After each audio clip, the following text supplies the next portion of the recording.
মৈথুন্য কি এমন জিনিস যে ছাড়া যাবে না? এটা কি খাবার যে না খেলে মরে যাব? আপনি কেন অন্যায় করছেন নিজের প্রতি নিজে? আপনি কেন ভুল করছেন? আজকে থেকে ছেড়ে দিতে হবে, না হলে কিন্তু সব শেষ। কথা বুঝতেছেন? স্ত্রী থাকবে না তো, এখন বয়স কম, এখন যদি এগুলো নিয়মিত করেন এক সময় তো সব শেষ করে ফেলবেন, দ্রুত পুড়ে যাবে। হ্যাঁ, প্যানিস ছোট্ট হয়ে যাবে, বাচ্চাদের মতো হয়ে যাবে, 2 ইঞ্চি 2.5 ইঞ্চি 3 ইঞ্চি এরকম থাকবে। অনেকে বলে হ্যাঁ যে এটা হলেও সমস্যা নাই, এইটুক দিয়েও তৃপ্তি হয়। অনেক মেয়ে আমাকে মেসেজ করে, কল দিয়ে বলে, স্যার আমি কি করব, আমার বিরক্ত লাগে, আমার রাগ হয়।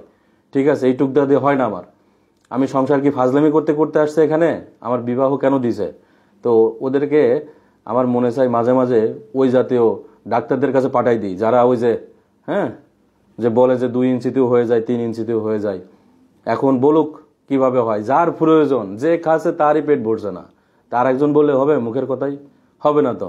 এই জন্য এদের ভিডিও দেখে অনেকে আছে হাত দিয়ে নষ্ট করে। খারাপ মুভি দেখে কি? এগুলো পাগল ছাড়া কেউ দেখে না, এটা মানসিক সমস্যা।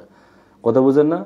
আপনাকে তো শয়তান কন্ট্রোল করতেছে, বসে আছেন নিরিবিলি, হ্যাঁ কত ভালো চিন্তা নিয়ে বসে আছেন, হঠাৎ করে শয়তান এসে খুঁচানো শুরু করে দিল, আর আপনি গিয়ে খারাপ মুভি দেখা শুরু করলেন। তারপরে হাত দিয়ে নষ্ট করে এসে শরীর ক্লান্ত করে দুর্বল করে শুয়ে পড়ে পড়ে চিন্তা করছেন আমি এটা কি করলাম।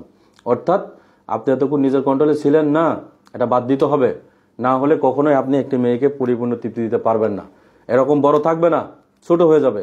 ছোট হয়ে গেলেই তো তখন সংসারে অশান্তিটা হবে, আর দ্রুত তো পুরো যাবে, ওটা তো ফ্রিতে যাবে।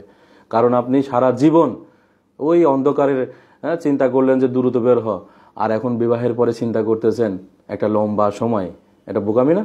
15 বছর 10 বছর হাত দিয়ে নষ্ট করলেন, হ্যাঁ এরকম প্র্যাকটিস করে। যে যদি মনে করেন আপনি হবে না, সারা জীবন যা প্র্যাকটিস করেছেন ওইটাই, কারণ পাতলা হয়ে গেছে, দ্রুত পড়ে যাবে। আপনি তো গাঢ় হতে দেননি। আপনার টেস্টোস্টেরন সমস্যা হয়ে গেছে, dihydrotestosterone, luteinising hormone, follicle stimulating hormone, কথা বুঝেন না? বিভিন্ন হরমোনের সমস্যা হয়ে গেছে। তো এখন স্থায়ী সমাধান নিতে হবে। ভালো থাকবেন। যদি কোনো প্রয়োজন হয় আলমিন ভাইকে কল দিবেন। আসসালামু আলাইকুম ওয়া রাহমাতুল্লাহি ওয়া বারাকাতুহু।